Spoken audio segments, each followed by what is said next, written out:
അതൊരു ഒടുക്കമാവണം എന്നും വിചാരിച്ചിട്ടാണ് ഞാൻ ഈ ആൾക്കാരോട് സംസാരിക്കാൻ വിചാരിച്ചത്. എന്താണ് ഇതിൻ്റെ ഹിസ്റ്ററികളൊക്കെ എന്ന് പുറത്ത് പറയാമെന്ന് വിചാരിച്ചു.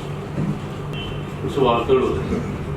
ആ സമയത്ത് പലരും എന്നോട് ചോദിച്ചു എന്തുകൊണ്ടാണ് ധ്രുവനെ പുറത്താക്കുന്നത്, അത്രയും മോശമാണ് പുള്ളിയുടെ പെർഫോമൻസ്, അല്ലെങ്കിൽ മറ്റു തരത്തിലുള്ള സമർപ്പണത്തിനോ അച്ചടക്കമില്ലായ്മയ്ക്കോ കാരണമായിട്ടുണ്ടോ എന്നൊക്കെ എടുത്ത ചോദ്യങ്ങളൊക്കെ. സത്യത്തിൽ എനിക്ക് അതിനെക്കുറിച്ച് ഏതൊരു ധാരണയുണ്ടായിരുന്നു. വളരെ വിചിത്രമായിട്ടുള്ളൊരു അവസ്ഥയാണ്. കാരണം നമ്മുടെ സിനിമയുടെ കീഴ്വഴക്കങ്ങളിൽ, സങ്കല്പങ്ങളിൽ, എല്ലാത്തരം ഇൻഡസ്ട്രി പ്രാക്ടീസിലും സിനിമയുടെ സംവിധായകൻ അറിയാതെ ഒരു അഭിനേതാവിനെയോ ഒരു സാങ്കേതിക പ്രവർത്തകനെയോ പുറത്താക്കാറില്ല. സിനിമയുടെ അമരക്കാരൻ സംവിധായകൻ തന്നെയാണ്. പ്രത്യേകിച്ചും അയാളുടെ തന്നെ ഒരു പ്രോജക്റ്റ് ആവുന്നു. പക്ഷെ ഞാൻ അറിയാതെ കഴിഞ്ഞ കുറച്ച് നാളായിട്ട് പലതരത്തിലുള്ള വമ്പൻ അഴിച്ചുപണികൾ നടക്കുന്നുണ്ടായിരുന്നു. സ്ക്രിപ്റ്റ് പോലും മാറ്റപ്പെടുന്ന സാഹചര്യമാണ്. ഒടുവിൽ പൂർണ്ണമായി എന്നിൽ നിന്ന് ആ പ്രോജക്റ്റ് ഹൈജാക്കുകയും ചെയ്യപ്പെടുകയും ചെയ്തു. അത്തരം സിറ്റുവേഷനിലാണ് എനിക്ക് സംസാരിക്കേണ്ടി വരുന്നത്. അത് തന്നെ ഞാൻ തയ്യാറായിരുന്നില്ല. കാരണം ഒരുപാട് കുരുക്കുകളുള്ള ഒരു കരാർ ഞാൻ ഒപ്പിട്ടുണ്ടായിരുന്നു. ആ കരാർ പ്രകാരം പുറത്ത് സംസാരിക്കുക പോലും വിലക്കപ്പെട്ടിരുന്ന ഒരു സംഭവം ഉണ്ടായിരുന്നു. പക്ഷേ ഇപ്പോൾ പ്രൊഡ്യൂസർ തന്നെ ഒരു വാർത്താ സമ്മേളനം വിളിച്ച് എനിക്കെതിരായിട്ട് വളരെ ഗുരുതരമായിട്ടുള്ള ആരോപണങ്ങൾ ഉന്നയിച്ചിരിക്കുകയാണ്. അതിന് മറുപടി കൊടുക്കാതിരിക്കുക എന്ന് പറയുന്നത് ഒരു വ്യക്തി എന്ന നിലയ്ക്ക് പോലും എൻ്റെ ജീവിതത്തിനെ ബാധിക്കുന്ന കാര്യങ്ങളാണ് തോന്നിയതുകൊണ്ടാണ് ഒരു കാര്യങ്ങൾ പറയുന്നത്. ഞാൻ പറയുന്നതെല്ലാം നിങ്ങൾ പരിപൂർണമായിട്ടുള്ള സമഗ്രമായിട്ടുള്ള പരിശോധനയ്ക്ക് ശേഷം മാത്രം അംഗീകരിച്ചാൽ മതി. പ്രധാനമായും ഈ പ്രശ്നങ്ങൾ ഉണ്ടായിരിക്കുന്നത് ഇത്രയും വലിയൊരു പ്രോജക്റ്റാണ്. അതെ, നമ്മുടെ സാധാരണ ആരാധകരുടെ ഭാഷയിൽ പറഞ്ഞ ബ്രഹ്മാണ്ഡ ചിത്രം അല്ല എങ്കിൽ ഒരു വലിയ ചിത്രം. മമ്മൂക്ക തന്നെ പറഞ്ഞിരിക്കുന്ന അദ്ദേഹത്തിൻ്റെ ലൈഫിലെ ഏറ്റവും വലിയ ചിത്രം, ഏറ്റവും വലിയ റിസൾട്ടുള്ള ചിത്രമെന്ന് പറഞ്ഞൊരു പ്രോജക്റ്റാണ്. പ്രോജക്റ്റ് വളരെ കാര്യമായി തുടങ്ങി, വളരെ ഹൈപ്പോടുകൂടി തുടങ്ങി. ആദ്യത്തെ ഷെഡ്യൂൾ കഴിഞ്ഞപ്പോഴും എല്ലായിടത്തും വളരെ വലിയ ഹൈപ്പ്. ഇന്ത്യയിലെ വലിയ സിനിമകൾ ചെയ്തിട്ടുള്ള ടെക്നീഷ്യൻസ് ഇതിനകത്തുനിന്ന് വർക്ക് ചെയ്തു. പ്രത്യേകിച്ച് ഫൈറ്റ് മാസ്റ്റേഴ്സ് ഉൾപ്പെടെയുള്ള ആൾക്കാരൊക്കെ ഏറ്റവും അധികം കഴിവ് തെളിയിച്ചിട്ടുള്ള ആൾക്കാരായിരുന്നു. അങ്ങനെ ഒരു ഷെഡ്യൂൾ കഴിഞ്ഞു, ഭയങ്കര ഹൈപ്പ് ശേഷം ഉണ്ട്. അതിനുശേഷം രണ്ടാമത്തെ ഷെഡ്യൂൾ കഴിഞ്ഞു. എന്തുകൊണ്ടാണ് ഒരു സംവിധായകൻ പുറത്താക്കപ്പെടുന്നത്? പ്രധാനമായും നിർമ്മാതാവിന്റെ ഭാഗത്തുനിന്ന് വരുന്ന വിശദീകരണം ഒരുപക്ഷെ വിശ്വസനീയമെന്ന് തോന്നിയതിനെ ചെയ്യാം. പുതിയ ഒരാളാണ് ഇത്രയും വലിയ സിനിമ ചെയ്യുന്നത്. അപ്പോൾ സ്വാഭാവികമായും അയാളുടെ പരിചയക്കുറവുണ്ട്, അനുഭവ സമ്പത്തില്ലാത്തതുകൊണ്ട് ഭയങ്കരമായ നഷ്ടങ്ങൾ നിർമ്മാതാവിന് വന്നിട്ടുണ്ടാവും. അതല്ലെങ്കിൽ അയാൾക്ക് അതിനുള്ള ഇത്രയും വലിയൊരു സിനിമ ചെയ്യാനുള്ള കെൽപ്പ് അയാൾക്കില്ല. അങ്ങനെയാണ് ഈ രണ്ട് വാദങ്ങളും പൊതുവെ ഒരു സാമാന്യ യുക്തിയുള്ള ആൾക്ക് തോന്നാം. സത്യം അതാണ്. ഭയന്നില്ല. ഞാനൊരു വലിയ സിനിമകളൊന്നും ചെയ്തിട്ടുള്ള ആളല്ല, സത്യമാണ്. ഞാനൊരു പ്രമുഖനായിട്ടുള്ള സംവിധായകന്റെ കീഴിൽ വർക്ക് ചെയ്തിട്ടുണ്ട്. അദ്ദേഹത്തിന്റെ മുഖ്യ സംവിധാന സഹായിയായി തന്നെയാണ് വർക്ക് ചെയ്തത്. ഒരു ഫീച്ചർ ഫിലിം, പിന്നെ അല്ലാത്ത കുറച്ച് പ്രോജക്റ്റുകളിലും പുള്ളിയായി വർക്ക് ചെയ്തു. പക്ഷെ കഴിഞ്ഞ 10-20 വർഷമായി അതിനൊപ്പം തന്നെ വേറെ പല പ്രോജക്റ്റുകളും, പിന്നെ എൻ്റെ തന്നെ ഈ പ്രോജക്റ്റിൽ വളരെയധികം ഇമ്പോർട്ടായിട്ട് ഞാൻ സിനിമ ഇൻഡസ്ട്രിയിൽ നിൽക്കുന്നതാണ്. ഇന്ത്യയിൽ തന്നെ മികച്ച ടെക്നീഷ്യൻസുമായിട്ട് പല ഘട്ടങ്ങളിൽ ഞാൻ വർക്ക് ചെയ്തു.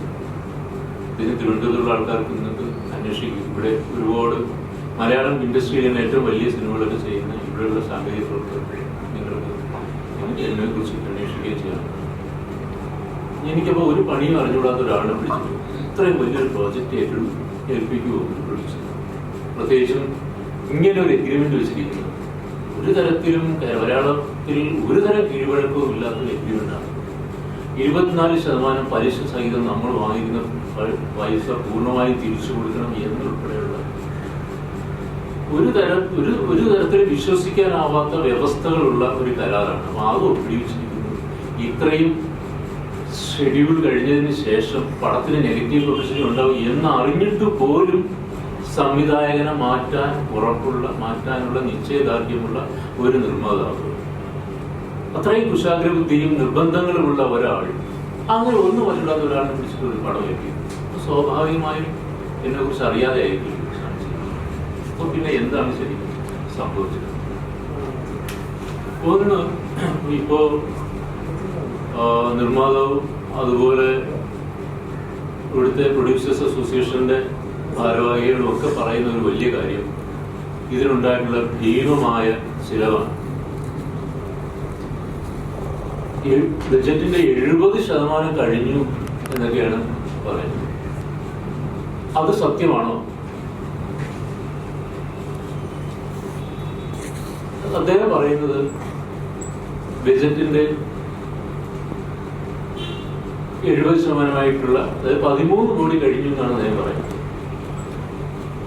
അപ്പൊ 13 കോടിയാണ് ബജറ്റിന്റെ 70% എങ്കിൽ ശരിക്കും ബഡ്ജറ്റ് എത്രയാണ്? ഒരു ബ്രഹ്മാണ്ഡ ചിത്രമെന്നും തന്റെ കരിയറിലെ ഏറ്റവും വലിയ ചിത്രമെന്ന് മമ്മൂക്കയും പറഞ്ഞൊരു പടത്തിന്റെ ബജറ്റ് എന്തായാലും ആ ബജറ്റിന്റെ 70% 13 കോടി ആയിരിക്കില്ല. അത് തന്നെ തെറ്റാണ്. പിന്നെ പറഞ്ഞിരിക്കുന്നത് രണ്ടാമത്തെ ഷെഡ്യൂളിലായിരിക്കുന്ന പൈസയെ കുറിച്ചാണ്. സത്യത്തിൽ തർക്കം തുടങ്ങുന്നതും രണ്ടാമത്തെ ഷെഡ്യൂൾ, ഫസ്റ്റ് ഷെഡ്യൂൾ കഴിഞ്ഞ് രണ്ടാമത്തെ ഷെഡ്യൂളിന് തൊട്ട് കുറച്ച് ദിവസം മുമ്പാണ്. അതിനൊരു ലൊക്കേഷൻ തിരഞ്ഞെടുത്തു. ഞാൻ തിരഞ്ഞെടുത്തായിരുന്നില്ല ലൊക്കേഷൻ. എനിക്ക് 2-3 സജഷൻസ് ആണ് അതിനകത്ത് ഉണ്ടായിരുന്നത്. ഒന്ന്, ഒരു വലിയ സ്റ്റുഡിയോയിൽ ചെയ്യും. അപ്പോൾ എല്ലാ കാര്യങ്ങളും നിയന്ത്രണ വിധേയമായി. ലൈറ്റിംഗ് മുതൽ എക്സ്പെൻസുകൾ വരെയുള്ള എല്ലാ കാര്യങ്ങളും നിയന്ത്രണ വിധേയമായി നമുക്ക് ചെയ്യാൻ പറ്റിയ ഒരു വലിയ സ്റ്റുഡിയോ. പക്ഷെ അതിന് ഭാരിച്ച ചെലവ് ചിലവായ അതല്ല എങ്കിൽ നമ്മൾ ഫസ്റ്റ് ഷെഡ്യൂൾ ഷൂട്ട് ചെയ്ത പ്രദേശങ്ങൾ കാസർഗോഡ് ജില്ലയും കേരളത്തിന്റെ കർണാടകത്തിന്റെ ഇങ്ങേയറ്റവുമായിട്ടുള്ള പ്രദേശങ്ങളിൽ ഇവിടുത്തെ പ്രത്യേകത എന്ന് വെച്ചാൽ ലാൻഡ്സ്കേപ്പ് വലിയ മാറ്റങ്ങളില്ലാതെ നമ്മുടെ ഈ സിനിമയുടെ ഭൂമിയിലുള്ള അതുമായി വളരെ താതാത്മ്യം പ്രാപിക്കുന്ന ഒരു ലാൻഡ്സ്കേപ്പ് ഉണ്ടാകും. വലിയ മാറ്റങ്ങളൊന്നും വന്നിട്ടില്ല. ആർക്കിടെക്ചർ പോലും ചെറിയ ചെറിയ അൾട്ടറേഷനുകളുള്ള ഒരുപാട് സാധനങ്ങൾ ചെയ്യാൻ പറ്റും. 2, അല്ലെങ്കിൽ നമുക്ക് ചെയ്യാവുന്നത് നിളയുടെ തീരത്തോ കബനിയുടെ തീരത്തോ അങ്ങനെയുള്ള ഏതെങ്കിലും ഒരു പ്രദേശത്തിൽ സെറ്റ് ഇടും. അല്ലെങ്കിൽ എറണാകുളത്ത് തന്നെ വലിയ പ്രദേശങ്ങളിൽ എവിടെയെങ്കിലും സെറ്റ് ഇടും. പക്ഷേ അതൊന്നും ആയിരുന്നില്ല അന്ന് സംഭവിച്ച അവിടെ ഈ ഒരുപാട് വെള്ളക്കെട്ടുള്ള ഒരു സ്ഥലം ആണ് അദ്ദേഹം കണ്ടുപിടിച്ചത്. ഇതൊരു സുഹൃത്തിന്റെ വസ്തുവാണെന്ന് പറഞ്ഞു. ഒരുപാട് വെള്ളക്കെട്ടുള്ള ഒരു സ്ഥലം. അതിന്റെ മറ്റു സാങ്കേതിക പ്രശ്നങ്ങളെ കുറിച്ച് എനിക്ക് അറിയില്ലായിരുന്നു. അതിന് 2 പ്രശ്നങ്ങൾ നമ്മൾ കണ്ടു. ഒന്ന്, ആദ്യം ലൈവ് സൗണ്ടിനെ കുറിച്ചൊക്കെ ആലോചിച്ചു, അപ്പോൾ അത് നടക്കില്ല. പിന്നെ അവിടെ ഒരു സെറ്റ് ഇട്ട് വരികയാണ്. പ്രത്യേകിച്ചും ഇതിലൊരു പ്രധാനപ്പെട്ട ഒരു സെറ്റാണ് അവിടെ ഇടേണ്ടത്. ഒരുപാട് കാശാവും. ആ വെള്ളക്കെട്ട് മുഴുവൻ നികത്തിയെടുത്തിട്ട് അങ്ങനെ ഒരു സാധനം ചെയ്യാൻ വലിയ കാശാവും. എന്ന് മാത്രമല്ല, നിങ്ങൾ അവിടെ സെറ്റ് ഇട്ടാൽ പോലും പിന്നെ മഴയോ എന്തെങ്കിലും വരികയാണെങ്കിൽ നിരന്തരമായിട്ടുള്ള ശല്യമായിരിക്കും. ഷൂട്ടിംഗ് സുഖകരമായിട്ട് മുമ്പോട്ട് കൊണ്ടുപോകാൻ പറ്റും. ബജറ്റ് എന്തായാലും ഒരുപാട് കൂടുതലാവുകയും ചെയ്യും. ഈ 2 കാരണങ്ങൾ കൊണ്ട് ഞാനത് വേണ്ടെന്ന്. പിന്നെ അതിന് പരിസ്ഥിതി ലോല പ്രദേശത്തിൻ്റെ ഒരു സ്വഭാവവും ഉണ്ടായിരുന്നു. കാരണങ്ങളുണ്ട്. പക്ഷെ അദ്ദേഹത്തിന് ഭയങ്കര നിർബന്ധമായിരുന്നു അവിടെ തന്നെ സെറ്റ്. അങ്ങനെ അവിടെ സെറ്റ് ഇട്ടു. അപ്പോഴേക്കാണ് ഈ തർക്കം തുടങ്ങുന്നത്. ആ സെറ്റ് ഇടുന്നതിനെ കുറിച്ച് ഞാൻ അദ്ദേഹത്തിന് എതിർപ്പെടുത്തപ്പോഴേക്കും അദ്ദേഹത്തിന്റെ വലിയ ഈഗോ പ്രശ്നമാവുകയും പിന്നെ ആ സ്ഥലം നികത്തുന്ന സ്ഥാനത്തിലേക്ക് പോവുകയും പിന്നെ അതിനെക്കുറിച്ച് സ്ഥലം നികത്തിനെ കുറിച്ചൊരു തർക്കം വരികയും ഒക്കെ ചെയ്തുകൊണ്ട് അത് തിരിയുകയാണ് എനിക്ക്. അതിനെന്ത് സംഭവിച്ചു എന്ന് വെച്ചാൽ ഒരുപാട് ബജറ്റ് കൊടുക്കുകയും അതിന്റെ വഴിയും എനിക്ക് തന്നെ വരികയും ചെയ്യുന്നു എന്നുള്ളതാണ് ഇപ്പോൾ. പിന്നെ വരുന്നൊരു സംഭവം, നമ്മുടെ നിർമ്മാതാവ് ഒരു വലിയ എഴുത്തുകാരനാണ്. അദ്ദേഹം ഏതോ മാഗസിനിലൊക്കെ എഴുതുന്നുണ്ട്. അതുകൊണ്ട് വേണു സാർ എന്നോട് പറഞ്ഞത്, സ്ക്രിപ്റ്റ് ഒരുപാട് സിനിമ തുടങ്ങുന്നതിന് മുമ്പ് വളരെ ഗംഭീരമായിട്ടുള്ള അഭിപ്രായങ്ങൾ പറഞ്ഞാണ്. നമുക്കിപ്പോഴും യൂട്യൂബിലൊക്കെ സംഭവം കിടപ്പുണ്ട്, ഇപ്പോഴും നിങ്ങൾക്ക് കാണാവുന്നത്.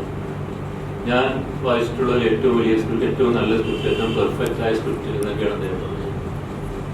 പിന്നെ ഈ സ്ക്രിപ്റ്റ് മാറ്റണം, പൂർണ്ണമായി മാറ്റണം എന്ന് വെച്ചാൽ ഇതിൻ്റെ ദൈർഘ്യം കുറയ്ക്കുകയല്ല.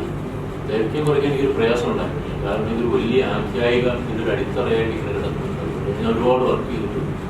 ക്യാരക്ടേഴ്സ് വളരെ മുഴുവൻ വ്യക്തതയോടുകൂടി എൻ്റെ മനസ്സിലുള്ളതുകൊണ്ട് അത് കൂട്ടലോ കുറയ്ക്കലോ എന്ന് എനിക്കൊരു പ്രശ്നമേ. പക്ഷെ അതുപോലെ ഇത് മാത്രമല്ല, ഈ സിനിമ ഞാൻ കാണുന്നത് ലോക ചരിത്രത്തിൽ തന്നെ വളരെ സവിശേഷമായിട്ടുള്ള ഒരു കാലയളവാണ് സിനിമ. അതായത് പാശ്ചാത്യ വ്യാപാര ശക്തികൾ കൊളോണിയൽ ശക്തിയായി മാറുന്ന ലോകത്തിലെ ഒരു സംക്രമ സമയമാണ്. വളരെ ഒരു ലോകത്തിൻ്റെ തന്നെ ട്രാൻസിഷൻ പീരീഡാണ്. അതൊരു വളരെ പ്രധാനപ്പെട്ട സംഭവം. ആ ഒരു പീരീഡിൽ, ആ ഒരു പശ്ചാത്തലത്തിൽ വളരെ തനതായ മലയാളത്തിൻ്റെ ഒരു കഥ പറയുന്നത് രണ്ട് തരത്തിലുണ്ട്. വളരെ സവിശേഷമായ തനതായിട്ടുള്ള നമ്മുടെ ഇമേജുകൾ ലോക ചരിത്രത്തിൻ്റെ ഒരു ഭൂമികയിൽ വയ്ക്കുകയാണ്. അതുകൊണ്ടൊരു ലോക സിനിമ, ഒരു വലിയ സിനിമ, വലിയ ക്യാൻവാസുള്ള വലിയ സിനിമയായിരുന്നു എൻ്റെ മനസ്സിലുണ്ടായത്. അദ്ദേഹത്തിൻ്റെ വാക്കുകൾ വന്നപ്പോഴേക്കും അങ്ങനത്തെ സാധനങ്ങളൊന്നും വേണ്ട. ഇതൊരു ഒരുപാട് സജഷൻസ് വരുന്നതിന് ഒരു തരത്തിലും യുക്തിക്ക് നിൽക്കുന്നതല്ല. അപ്പോൾ അങ്ങനെ ആ സജഷൻസ് വന്നാൽ രണ്ട് പ്രശ്നങ്ങൾ അതിനകത്ത് സംഭവിക്കുന്നത്. ഒന്ന്, സർവ്വസാധാരണമായിട്ട് ദിനേന നമ്മൾ കണ്ടുകൊണ്ടിരിക്കുന്ന ഒരു സാധാരണ സിനിമയായിട്ട് ഇത് അതപ്പതിക്കും. അത് തന്നെ ഒരു തെലുങ്ക് സിനിമയുടെ ശൈലിയിലേക്ക് അത് അതപ്പതിക്കും. പിന്നെ വല്ലാത്ത രീതിയിലുള്ള നമ്മൾ തന്നെ ഉപേക്ഷിച്ച, കേരളത്തിൽ നമ്മൾ തന്നെ ഉപേക്ഷിച്ച ഹിന്ദു ബിംബങ്ങളുടെ അമിതമായ ആധിക്യം വരുന്ന ഒരു സാധനമായിട്ട് ഇത് മാറും. ഈ രണ്ട് കാരണങ്ങൾ ഞാൻ പറഞ്ഞാൽ പറ്റില്ല. ഇത് വലിയ തർക്കത്തിലേക്ക് പോകുന്നത് നമ്മൾ വിശ്വസിക്കില്ല. എന്തുകൊണ്ട് അങ്ങനെ ഒരു തർക്കത്തിലേക്ക് പോകണം? പക്ഷേ ഒരുപാട് പണമുള്ള, ഒരുപാട് ധാർഷ്ട്യമുള്ള ഒരാൾ, സ്വന്തം ക്രിയേറ്റീവ്, ഞാൻ വലിയ ക്രിയേറ്റീവാണെന്ന് അഭിമാനിക്കുന്ന ഒരാളുണ്ട്. ഇത്തരം കാര്യങ്ങൾ ചെറിയതെന്ന് തോന്നുന്നത് ഒരു വലിയ കാര്യമായിട്ട് മാറും. അപ്പൊ സിനിമയെ, അതിൻ്റെ കഥാഗതിയെയും അതിൻ്റെ പശ്ചാത്തലത്തെയും ഞാൻ എന്താണോ ഉദ്ദേശിച്ചത് അതിനെ കൊല്ലുന്ന ഒരു സ്ക്രിപ്റ്റായിട്ട് ഇത് മാറ്റണം എന്ന് പറയുന്നിടത്താണ് ഏറ്റവും പ്രധാനമായിട്ടുള്ള തർക്കം വരുന്നത്. അതിനെക്കുറിച്ച് സംസാരിക്കാനായിട്ട് ഒരു ദിവസം ഇവിടെ പ്രധാനപ്പെട്ട, ഇവിടെ പ്രിയപ്പെട്ട നടൻ്റെ മുൻപിൽ വെച്ച് ഒരു വിഷുണ്ടായി. അവിടെ വെച്ചുണ്ടായ വാർത്ത, ചില പരുഷമായ വാക്കുകൾ പക്ഷേ എൻ്റെ ഭാഗത്ത് നിന്ന് വന്നിട്ടുണ്ടാകും. ആ വാക്തർക്കത്തിൽ അദ്ദേഹം തികച്ചും മാറുകയാണ്. അവിടെ പൂർണ്ണമായി ഈ പ്രോജക്റ്റ് നിങ്ങളുടേതല്ല, എൻ്റേതാണെന്ന് പറയുന്നത് ആണെന്നില്ല.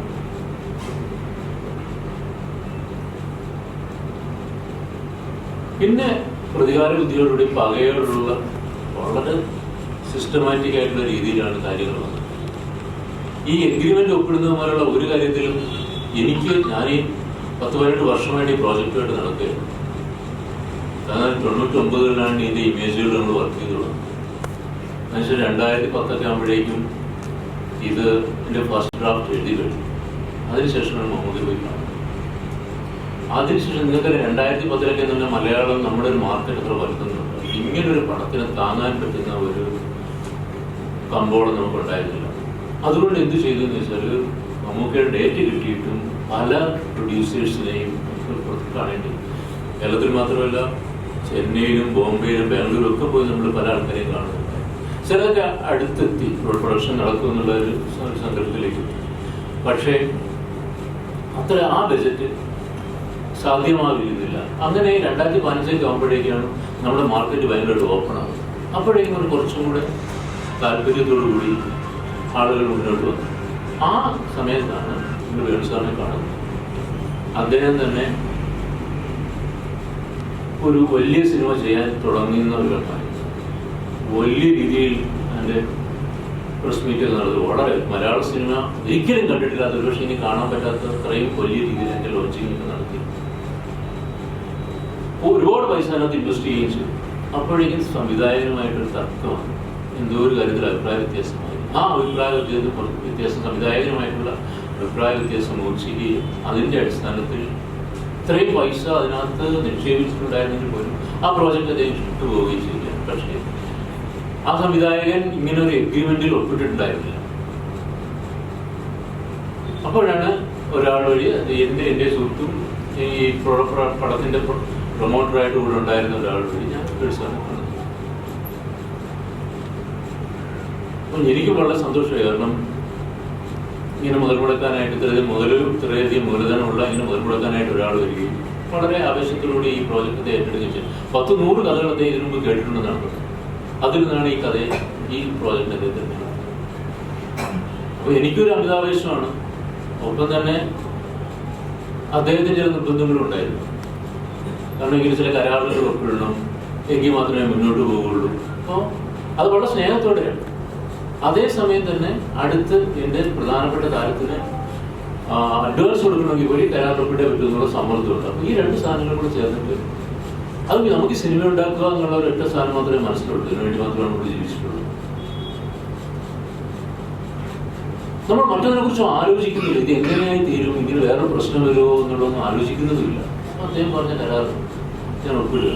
സത്യം പറഞ്ഞാൽ ഒരു വക്കീലിനെ പോലും കാണിച്ചിട്ടില്ല, കാണിക്കാനുള്ള സമയം ഉണ്ടായിരുന്നില്ല, അതിൻ്റെ ഒരു ആവശ്യകത തോന്നിയിരുന്നില്ല ബേസിക്കലി. കാരണം അത്രയും നല്ല വിശ്വാസത്തോടെ. അതുകൊണ്ട് ഇതൊക്കെ ഫോർമാലിറ്റിക്കാണ് എന്ന് വീണ്ടും അവരെല്ലാം ഓർപ്പിച്ചുകൊണ്ടിരിക്കുകയും ചെയ്യണം. അപ്പം സ്വാഭാവികമായിട്ടും അതിൻ്റെ ഒരു വക്കീലിനെ കാണുകയും നിയമപരിജ്ഞാനമുള്ള ഒരാളിനെ കാണിച്ചിട്ട് ഇത് ക്രോസ് ചെക്ക് ചെയ്യേണ്ടതിൻ്റെ ഒന്നും ആവശ്യത്തിനെ കുറിച്ച് നമ്മൾ ചിന്തിക്കുന്നതേ ഇല്ല. അങ്ങനെയാണ് ഈ കരാർ കൊടുക്കുന്നത്. ശരിക്കും അതിനുശേഷം ഒരു വക്കീലിനെ കാണുന്നത് വളരെ ശേഷമാണ്. ഈ 2ാമത്തെ ഷെഡ്യൂൾ കഴിഞ്ഞ് ഈ പ്രശ്നം ഇത്രയും രൂക്ഷമായിട്ട് ഫെഫ്കയുടെ നേതാക്കന്മാരെ എന്നോട് പറഞ്ഞ വക്കീലിനെ കാണുമെന്ന് പറഞ്ഞ ശേഷമാണ് ഞാൻ വക്കീലിനെ കാണുന്നത്. അപ്പോഴാണ് ഞാൻ അറിയുന്നത് എന്ന് പറഞ്ഞാൽ ഭയങ്കരമായ കുരുക്കുകളാണ് ഈ തരം. അതിൽ ഒപ്പിടാൻ ഒരിക്കലും പാടില്ലായിരുന്നു. അത് വായിക്കുന്ന എല്ലാവരും പറയും. അങ്ങനെയാണ് ആ കരാറിൽ ഒപ്പിടുന്നത്. ശരിയാണ്, ആ കരാറിൽ ഒപ്പിടാൻ പാടില്ലായിരുന്നു. നമ്മുടെ ജീവിതത്തിന് ഇത്രയും അശ്രദ്ധമായിട്ട് ഇത് ആൾക്കാരെ, പരിചയമില്ലാത്ത ആൾക്കാരെ വിശ്വസിച്ചിട്ട് നമ്മൾ എറിഞ്ഞു കൊടുക്കാൻ പാടില്ലായിരുന്നു. അത് തെറ്റുപറ്റി. പക്ഷേ അങ്ങനെ ഒരു കീഴ്വഴക്കം നമ്മുടെ സിനിമയിലില്ല. ഒരിക്കലും ഒരു ഡയറക്ടറെ മാറ്റുക എന്ന് പറഞ്ഞാൽ കീഴ്വഴക്കം മലയാള സിനിമയിൽ ഇല്ല. ഒരു സിനിമയിൽ അങ്ങനെ സംഭവിച്ചിട്ടില്ല. ഞാൻ കേട്ടിട്ടുള്ള അങ്ങനെ സംഭവിച്ചിട്ടില്ല. പിന്നെ എനിക്കാണെങ്കിൽ ഭയങ്കരമായ കോൺഫിഡൻസ് തോന്നി. ഇവർക്ക് വേറെ പ്രശ്നമില്ലാതെ തീർക്കുമെന്ന്. അതുകൊണ്ട് ഈ ഇങ്ങനെ ഒരു തരത്തിലേക്ക് ഈ സാധനം പോകുന്ന ഒരു തരത്തിലുള്ള വിശ്വാസമില്ലാതെയാണ് നമ്മളത്. അങ്ങനെ ആ കരാറുകൾ ഇപ്പൊ അദ്ദേഹം അവകാശപ്പെടുന്നത് സിനിമ അദ്ദേഹത്തിൻ്റെതാണ്, സ്ക്രിപ്റ്റ് പൂർണ്ണമായും അദ്ദേഹത്തിൻ്റെതാണ്. 3 ലക്ഷം രൂപയ്ക്ക് സർവ്വവിധ അവകാശത്തോടും കൂടി സ്ക്രിപ്റ്റ് അദ്ദേഹം സ്വന്തമാക്കിയിരിക്കുന്നത് അദ്ദേഹത്തിന്റെ കൈവശമാണ്.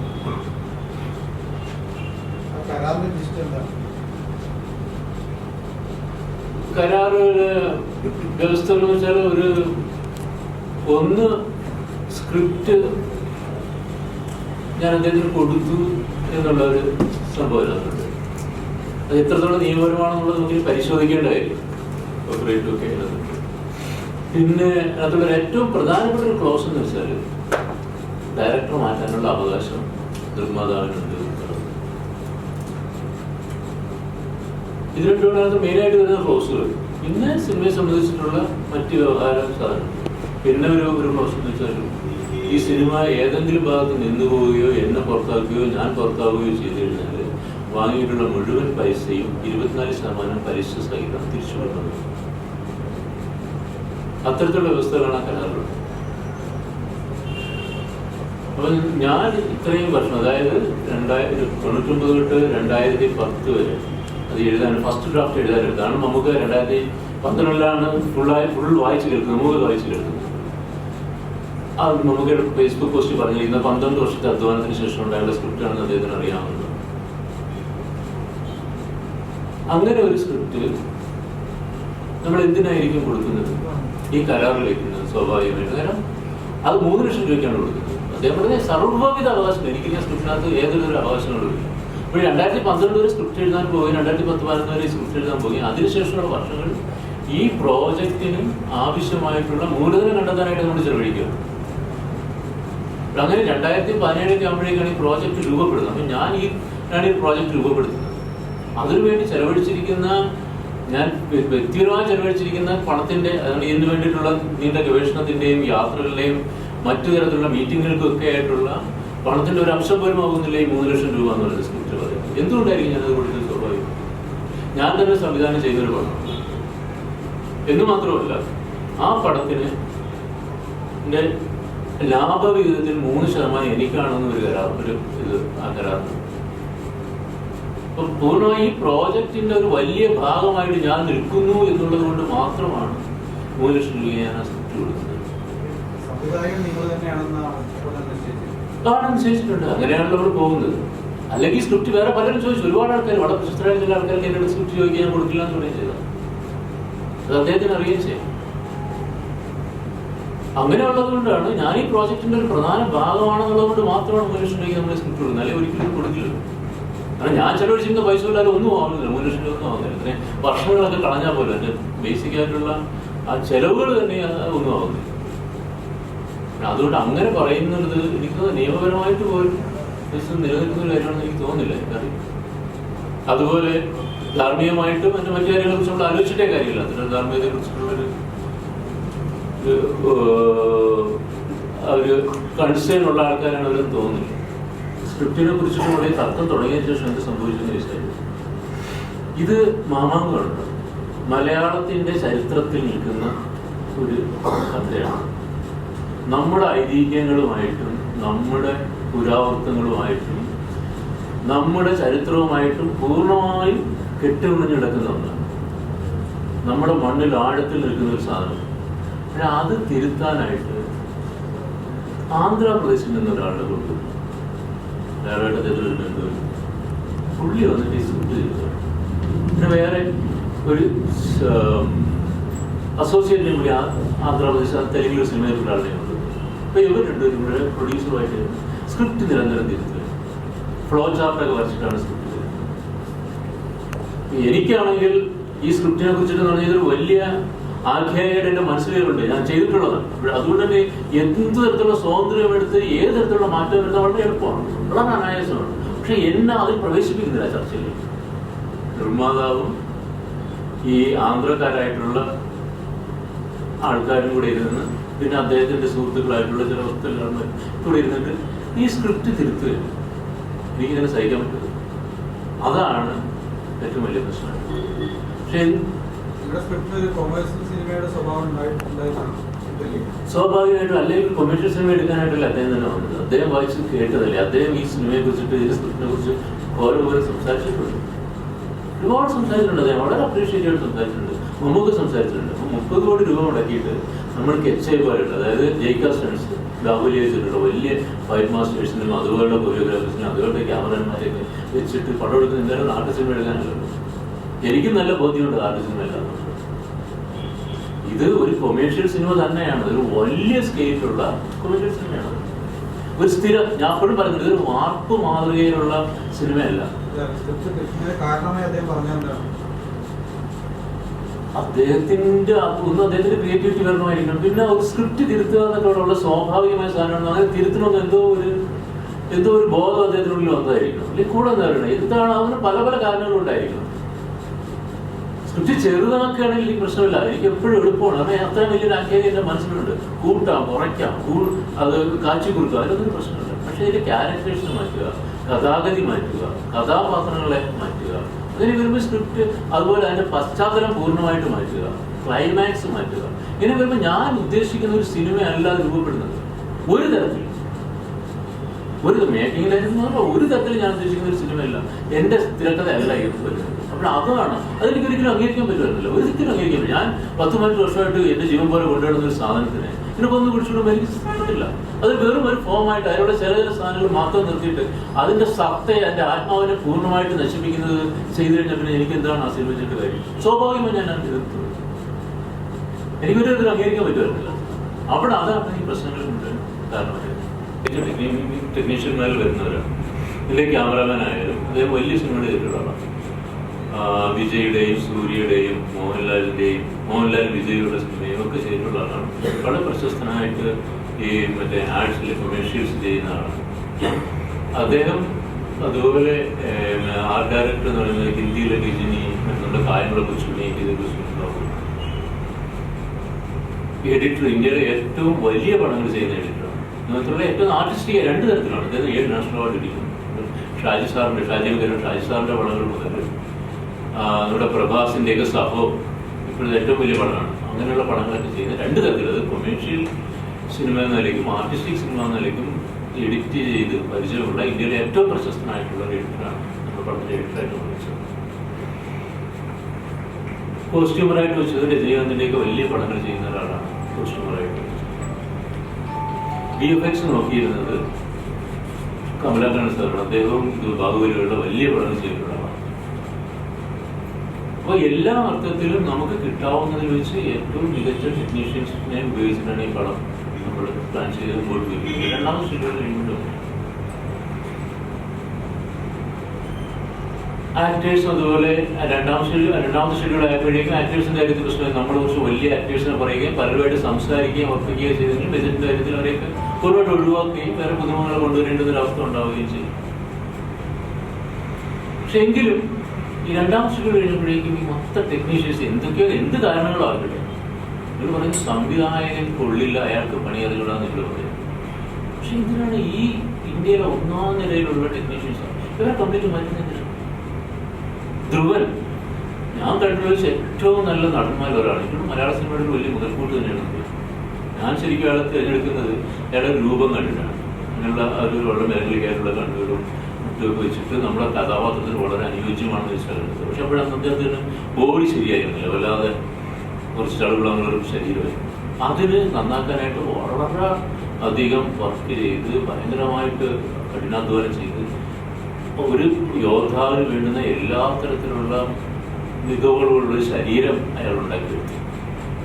അങ്ങനെ ഉള്ള ധ്രുവനെ എടുത്തു മാറ്റുക പറ്റും. ഞാൻ അറിയുന്നുണ്ട്.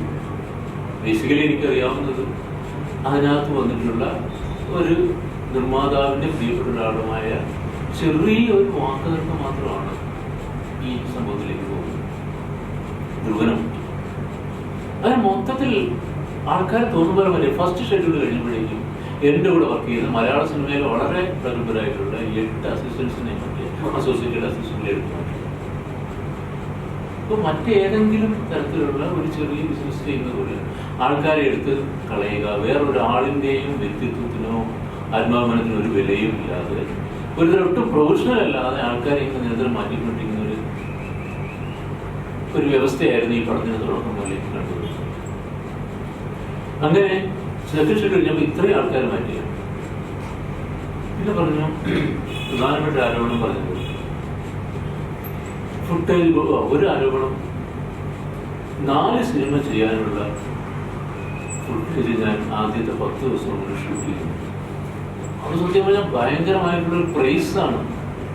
ഒന്ന് ആലോചിച്ച് നോക്കുക, ഒരു ഇന്ത്യയിലെ പ്രശസ്തരാണ് നല്ല മികച്ച ടെക്നീഷ്യൻസിനെ വെച്ചിട്ട് 10 ദിവസം കൊണ്ട് 4 സിനിമകളുടെ ഫുട്ടേജ് ചെയ്യാന്നുണ്ട്. ഇത് സാധ്യമല്ല. ബേസിക്കലി അമാനുഷ്യമായ കഴിവുള്ളവർക്ക് പറ്റില്ല. എന്നെ കൊണ്ട് പറ്റില്ല, എന്നെ പറ്റിയിട്ടില്ല. കാരണം അതൊന്ന് നമ്മൾ നൈറ്റ് സീൻസ് ഒരുപാടുണ്ടായിരുന്നു. നൈറ്റ് സീൻസ് ആകുമ്പോഴേക്കും നമ്മൾ ഷോർട്ട് ലൈറ്റിംഗ് പീരിയഡ് ഫിലിമിൽ ഷോർട്ട് ലൈറ്റിംഗ് ചെയ്തത്. അപ്പോൾ ഒരു ഷോട്ട് കഴിഞ്ഞിട്ട് അടുത്ത ഷോട്ടിലേക്ക് പോകണമെങ്കിൽ ഒരുപാട് സമയം വേണം. കാരണം പ്രത്യേക ആംഗിൾ വെച്ച് മാത്രമേ ഡയറക്റ്റ് ഈ ഷോർട്ട് ലൈറ്റിംഗ് ചെയ്യാൻ പറ്റും. അപ്പോൾ അതുകൊണ്ട് ഒരുപാട് സമയം എടുത്തിട്ടാണ് സാധിച്ചത്. അപ്പോൾ അതുകൊണ്ട് തന്നെ ഈ 4 സിനിമ എന്നൊക്കെ പറയുന്നത് അസംഭവ്യമാണ്.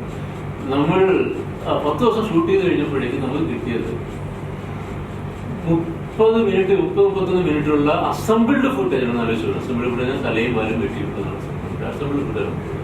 അതിന് റഫ് കട്ടിലേക്ക് ഒരു 18 മിനിറ്റാണ്. അത് എങ്ങനെ 4 സിനിമയുടെ ഫുട്ടേജ് ആവുമെന്ന് മനസ്സിലാവും. ഇത് ഹാർഡ് ഡിസ്കിന്റെ എണ്ണം കൂടും, സ്വാഭാവികമായിട്ടും കൂടുതൽ റെസൊല്യൂഷനിൽ ഷൂട്ട് ചെയ്യുമ്പോഴേക്കും 2 ക്യാമറയിൽ ഷൂട്ട് ചെയ്യുമ്പോഴേക്കും ഹാർഡ് ഡിസ്കിന്റെ എണ്ണം കൂടും, അത് ബാക്കപ്പുകൾ ഉണ്ടാവും. പിന്നെ അതായത് വളരെ എനിക്ക് മാത്രമല്ല പ്രൊഡക്ഷൻ ഹൗസിലും എല്ലാവരും കൂടി ആലോചിച്ച് തിരഞ്ഞെടുത്ത ഈ ടെക്നീഷ്യന്മാരെ വെച്ചിട്ട് വർക്ക് ചെയ്യുമ്പോൾ, അതും ക്യാമറമാൻ പറയുന്ന അയാളുടെ ഏറ്റവും നല്ല വർക്കാണ്. അയാൾക്ക് ഇങ്ങനെ ഒരു വർക്ക് ചെയ്തിട്ടില്ല, ഇനി ഇങ്ങനെ ഒരു വർക്ക് ചെയ്യാനുള്ള ഒരു സാധ്യതയുമില്ല എന്ന് വിശ്വസിക്കുകയാണ്. ആവർത്തിച്ച് പുള്ളി പറയുന്ന ഒരു കാര്യമായിരുന്നു. അത്രയും മനോഹരമാണ് ആ ചെയ്തിരിക്കുന്നത്. എന്റെ സ്റ്റിൽസ് ചെയ്താൽ എനിക്ക് പുറത്തുവിടാനുള്ള അവകാശം, ഞാൻ വേറെ തരത്തിൽ നിയമപരമായ പ്രശ്നത്തിലേക്ക് പോകുന്നുണ്ട്, പുറത്തുവിടാൻ പറ്റില്ല. ടീസർ കെട്ടി ചെയ്യാനുള്ള അവകാശം പോലും ഒരിക്കലും. അങ്ങനെ ഉള്ള അങ്ങനെ അവരെ വിശ്വസിക്കും. അതുപോലെ ആർട്ട് ഡയറക്ടറെ സംബന്ധിച്ച് ആർട്ട് ഡയറക്ടർ ഏറ്റവും നല്ല വർക്കായിരിക്കും. അത്തരത്തിൽ എല്ലാവരും അത്രയും നല്ല വർക്കാണെന്ന് പറയുന്നത്. അപ്പൊ ഞങ്ങൾ ഇത്രയും ആൾക്കാരും കൂടെ നിന്നിട്ട്, ശരി ഞാൻ വർക്കറിയില്ല, ഇത്രയും ആൾക്കാർ നിന്നിട്ട് ഒരു വകയ്ക്കും കൊള്ളാത്തൊരു ഫുട്ടേജ് ഉണ്ടാക്കി എടുത്തു, ഇത്രയും പൈസ കഴിച്ചു. എന്തൊരു യുക്തിയാണ്! ഇത്രയും ആൾക്കാർ കഠിനാധ്വാനം ചെയ്യണം, അവിടെ ഏറ്റവും നല്ല വർക്കുകളാണെന്ന് പറയും. അങ്ങനെ വരുന്നത് ഇത്രയും മോശമായിട്ട് എന്തായാലും സംഭവിച്ചിരിക്കുന്നത്. ഈ പടം ഒന്ന് നോൺ ലീനിയർ ഋജുവ ആയിട്ടൊരു ആഖ്യാന രീതിയല്ല, നേർരേഖയല്ല നടക്കുന്നത്. ഇത് നമ്മുടെ ഈ കളങ്ങൾ ഓർത്തിണക്കി രൂപങ്ങൾ ഉണ്ടാക്കുന്നില്ല, അതുപോലുള്ള സ്ട്രക്ചറാണ് ഈ പടത്തിന്റെ. അതിൽ തന്നെ ഷൂട്ട് ചെയ്തിരിക്കുന്ന പോർഷൻസ് എന്ന് പറഞ്ഞാൽ പല പല സ്ഥലങ്ങളിലായിട്ട് ഇങ്ങനെ ചിതറിക്കിടക്കുകയാണ്. ഇത് ഒരുമിച്ച് ചേർത്ത് വന്നാൽ മാത്രമേ ഇതിങ്ങനെ ഒരു സമഞ്ജസമായ ഒരു രൂപമായിട്ട് മാറൂ. അങ്ങനെ അരികും മൂലയും മറ്റു തൂണുകളും ഒക്കെയാണ് ഇപ്പോൾ ഷൂട്ട് ചെയ്തിരിക്കുന്നത്. ഇത് വെച്ച് കഴിഞ്ഞാൽ ആർക്കും ഈ പടത്തിനെ കുറിച്ച് പിടുത്തുന്നില്ല. അതുപോലെ തന്നെ VFX ഓറിയന്റഡ് ഫസ്റ്റ് ഷെഡ്യൂൾ എന്ന് പറഞ്ഞാൽ മിക്കവാറും എല്ലാ ഫ്രെയിംസും എല്ലാ ഷോട്ട്സും ഏതെങ്കിലും തരത്തിലുള്ള VFX അതിനകത്ത് കണ്ടന്റ് അതിനകത്ത്.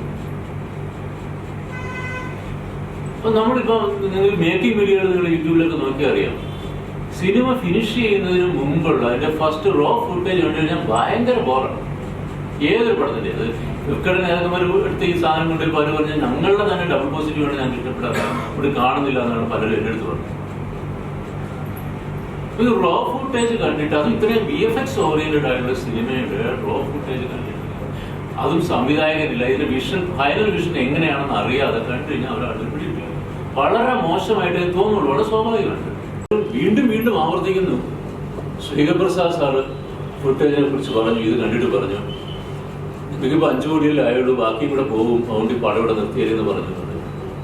സത്യം പറഞ്ഞാൽ എൻ്റെ അടുത്ത് പറഞ്ഞു ഫസ്റ്റ് ഷെഡ്യൂൾ കഴിഞ്ഞ് ഞങ്ങൾ അതായത് ഈ തർക്കങ്ങൾ കഴിഞ്ഞതിന് ശേഷമാണത് ആലോചിക്കണം. നമ്മൾ ഈ വസ്തുവിനെ കുറിച്ചിട്ടുള്ള സെറ്റിനെ കുറിച്ച് സ്ക്രിപ്റ്റിനെ കുറിച്ചിട്ടുള്ള തർക്കം ഇങ്ങനെ രൂക്ഷമായി നിൽക്കുകയും ഞാൻ പരുഷമായി സംസാരിച്ചു എന്ന് വരികയും ചെയ്യുന്ന ഘട്ടത്തിന് ശേഷം മദ്രാസിൽ പോയി ഫുട്ടേജ് കണ്ട് വരുമ്പോഴേക്കും ഇങ്ങനൊരു കാര്യം എൻ്റെ അടുത്ത് വരും. അതായത് സാറുമായിട്ട് പോയി രഹസ്യമായി സംസാരിച്ചിട്ട് പുറത്തിറങ്ങിയിട്ട് എൻ്റെ അടുത്ത് പറയാൻ, സാർ ഇങ്ങനെ പറഞ്ഞു, ഫുട്ടേജ് കൊള്ളില്ല, സജീവിന് പണിയാകുന്നില്ല. ഞാൻ പറഞ്ഞു എനിക്ക് പോയിട്ട് ശ്രീകൃഷ്ണ സാറിനെ പോയി കാണണം, കാരണം ഞാൻ നിർബന്ധിച്ചിട്ടാണ് അങ്ങനെ എഡിറ്റർ വരുന്നത്. കാരണം ഇന്ത്യയിലെ ഏറ്റവും നല്ല എഡിറ്ററാണ്, അങ്ങനെ എഡിറ്റർ വേണം ഈ പടത്തിന്. ഞാൻ പുതിയ ആളുമാണ്, എനിക്ക് എന്തെങ്കിലും തെറ്റുകുറ്റങ്ങൾ വന്നു കഴിഞ്ഞാൽ അത് തിരുത്താനായിട്ട്, എന്നെ ഗൈഡ് ചെയ്യാനായിട്ട് അങ്ങനെ ഒരാൾ വേണം. അപ്പൊ അദ്ദേഹം പറഞ്ഞിട്ടുണ്ടെങ്കിൽ അത് ശരിയായി, ഞാൻ 100% അത് ഏറ്റെടുക്കുമെന്ന് പറഞ്ഞിട്ടാണ് ഞാൻ പോകുന്നത്. അപ്പൊ എന്നോട് പറയുകയാണ്, സാർ ഇങ്ങനെ പറഞ്ഞിരിക്കുകയാണ്, ഈ പടം ഇവിടെ നിർത്തണം, ഈ പടം ഇത്രയും പൈസ ഇനി ഉപേക്ഷിക്കുന്നതായിരിക്കും നല്ലത്. അപ്പൊ ഞാൻ പ്രൊഡ്യൂസറിൽ നിന്ന് മാധവനോട് പറഞ്ഞു, ശരിയാണ്, അങ്ങനെ സാറ് പറഞ്ഞിട്ടുണ്ടെങ്കിൽ എനിക്ക് അക്സെപ്റ്റ് ചെയ്യേണ്ടത്, എൻ്റെ കയ്യിൽ 5 കോടി ഉണ്ടായത് ഞാൻ സത്തിട്ട് ഇപ്പം തന്നെ ഞാൻ ഈ സാറിനെ ഇതിൽ നിന്ന് ഒഴിവാക്കിയാണ്, ഞാൻ ഈ ഫുട്ടേജായിട്ട് പോയാൽ എനിക്ക് അത്രയധികം പ്രയാസമുണ്ട്, നമുക്കങ്ങനെ നിർത്തിയാലോ എന്ന് ഞാൻ ചോദിച്ചു. പറഞ്ഞു അയ്യോ നിർത്തുമൊന്നും വേണ്ട എന്ന് പറഞ്ഞു, ഞങ്ങൾ പറയുന്ന കേട്ട് നിന്നാൽ മതി എന്ന്. അപ്പൊ ഞാൻ പറഞ്ഞു എനിക്ക് സാറിനെ പോയി കാണണം സാർ, ശ്രീ സാർ അങ്ങനെ പറഞ്ഞിട്ടുണ്ട്. പറഞ്ഞാൽ അങ്ങോട്ടൊന്നും പോകാൻ പാടില്ല, അങ്ങോട്ട് പോയി ഇതേ വാക്കുകളാണ് അദ്ദേഹം ഉദ്ദേശിച്ചത്. അങ്ങോട്ട് പോയി കഴിഞ്ഞാൽ, നിങ്ങൾ സാറിനെ കാണാൻ പോയി കഴിഞ്ഞാൽ നിങ്ങളുടെ ഫുട്ടേജ് ഹാർഡ് ഡിസ്ക് കൂടെ എടുത്ത് പുറത്തെറിഞ്ഞിട്ട് നിങ്ങളെ പുറത്തായി കഥ അടയ്ക്കുന്നു. എനിക്ക് മിനിമം അറിയാവുന്ന അങ്ങനെ പ്രവർത്തിക്കുന്ന ഒരാളല്ല ശ്രീകൃഷ്ണ സാർ. വളരെ ജെന്റിലായിട്ടുള്ള വളരെ സെയിൻലി ആയിട്ടുള്ള മനുഷ്യനാണ്. എനിക്ക് അത് സംഭവിക്കാൻ ഉറപ്പുള്ളതുണ്ട്. ഞാൻ മാത്രമല്ല, പുള്ളി നിർമ്മാതാവിന്റെ കൂടെ 2 പേരും കൂടെ ആയിട്ട് പോകും. പുള്ളിയുടെ വീണ്ടും സാറിനോട് ചോദിക്കുന്നത് അങ്ങനെയല്ല, പുള്ളി പറയുന്നത് അങ്ങനെയല്ല എന്ന് പറഞ്ഞു. അപ്പൊ ഇയാൾക്ക് ഒരു കോ ഡയറക്ടർ വേണ്ടതെന്ന് ചോദിക്കുന്നത്. വേണ്ട, ഇയാൾക്ക് വേണ്ടത് കാര്യങ്ങൾ ഫെസിലിറ്റേറ്റ് ചെയ്ത് കൊടുക്കാനുള്ള അസിസ്റ്റന്റുകളാണ് വേണ്ടത് എന്നാണ് പുള്ളി പറയുന്നത്. വേറൊന്നും പ്രശ്നമില്ല എന്ന് പറയുന്നത്. അത് കഴിഞ്ഞ് 2ാമത്തെ ഷെഡ്യൂൾ കഴിഞ്ഞ് ഈ നാടകം നടന്നതിന് ശേഷം, ഈ നാടകം കഴിഞ്ഞ് 2ാമത്തെ ഷെഡ്യൂളിന് ശേഷം ശ്രീർ സാറ് ആ ഫുട്ടേജ് കണ്ട് അത് എഡിറ്റ് ചെയ്ത് നല്ല അഭിപ്രായം, വളരെ പോസിറ്റീവായിട്ട് അഭിപ്രായം പറഞ്ഞിട്ട് എന്നെ വിളിച്ച് വ്യക്തിപരമായി പറഞ്ഞു, ഇങ്ങനെ സംഭവം നടന്നിട്ട് സജീവ് അതായത് നിങ്ങളുടെ കൊള്ളില്ലാന്ന് ഞാൻ പറഞ്ഞു എന്ന് എന്നെ കോട്ട് ചെയ്തുകൊണ്ട് പലരും പറയുന്നുണ്ട്, അത് വിശ്വസിക്കരുത്. ഞാൻ ഇതിന്റെ എക്സിക്യൂട്ടീവ് പ്രൊഡ്യൂസറെ വിളിച്ച് ഫയർ ചെയ്തു.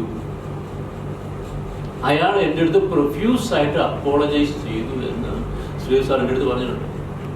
പേര് ഉപയോഗിക്കേണ്ടി വന്നിട്ടുണ്ട് എന്ന് അദ്ദേഹത്തിനോട് പ്രൊഫ്യൂസ് ആയിട്ട് മാപ്പ് പറഞ്ഞിട്ടുണ്ട് എന്നുള്ള കാര്യം പറയുന്നു. ഇപ്പോൾ പ്രൊഡ്യൂസേഴ്സ് അസോസിയേഷന്റെ ഭാരവാഹിയും പറഞ്ഞു നടക്കുന്നു സാർ, അത് സത്യമല്ല. അദ്ദേഹത്തിനോട് സാർ പറഞ്ഞ് നിങ്ങൾ പോയിട്ട് ആ ഫുട്ടേജ് കണ്ടു നോക്കി എന്നിട്ട് അഭിപ്രായം പറയണമെന്ന് പറഞ്ഞു. അപ്പൊ പറയാത്ത കാര്യങ്ങൾ പച്ചക്കള്ളമാണ് ഒരു ആവർത്തിക്കുന്നത്. 10 ദിവസത്തെ ഷെഡ്യൂളായിരുന്നു.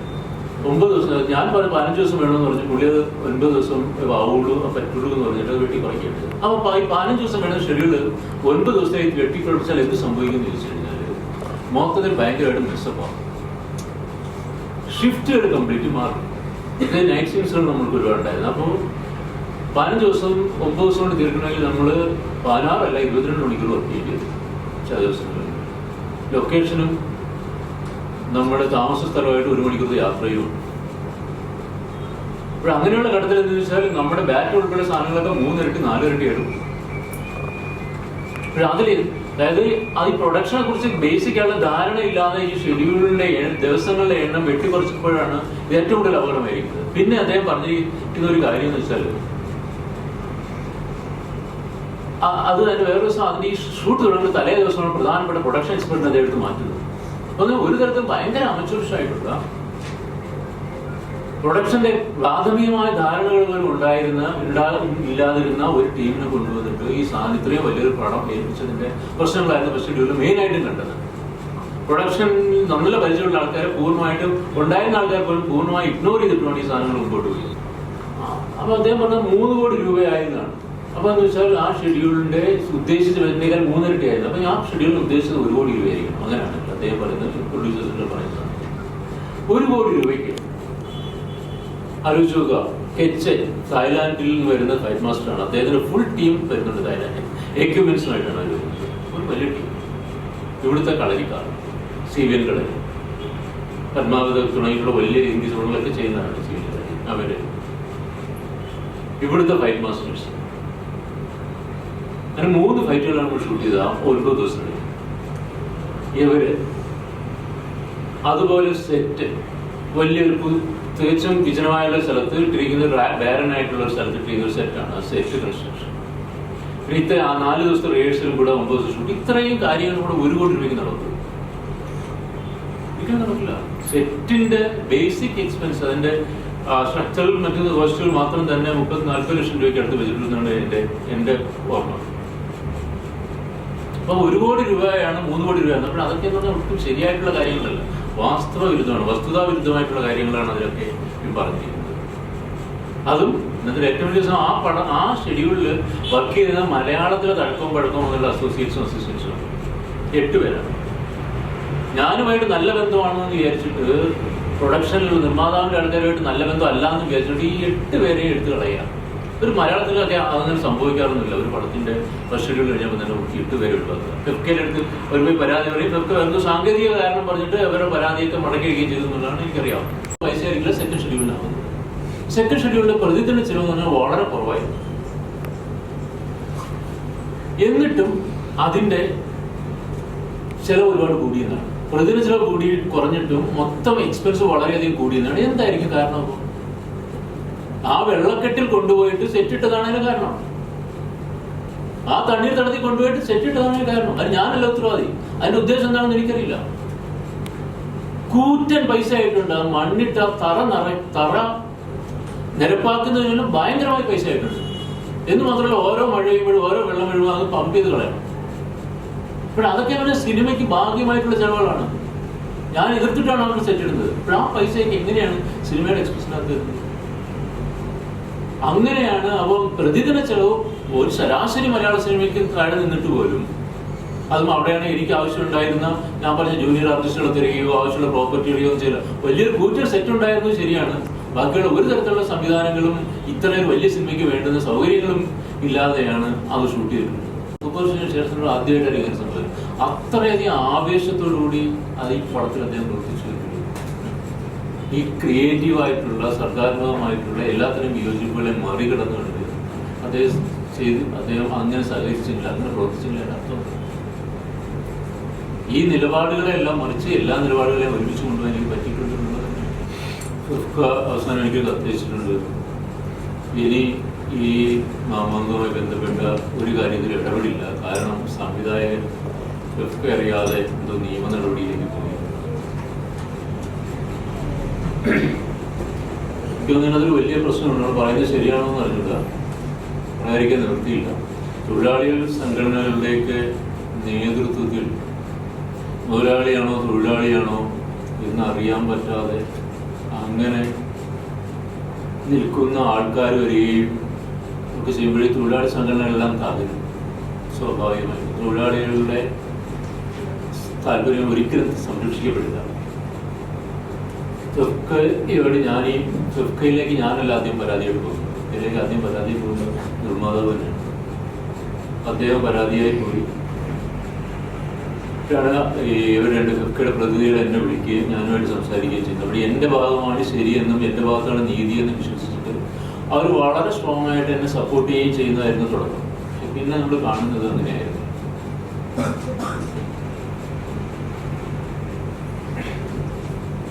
ഞാൻ ചെയ്യുന്നത് ശരിയാണ്, എൻ്റെ ഭാഗത്താണ് സത്യം എന്ന് പറഞ്ഞ് ഇതൊക്കെ പൂർണ്ണമായി എനിക്ക് പിന്തുണ തരികയും ഒരു ഘട്ടത്തിൽ നിങ്ങൾ നിർബന്ധമായിട്ട് നിയമപരമായിട്ട് നീങ്ങണമെന്ന് അവനോട് പല പ്രാവശ്യം ആവർത്തിക്കുകയും ചെയ്തിട്ടുണ്ടായിരുന്നു.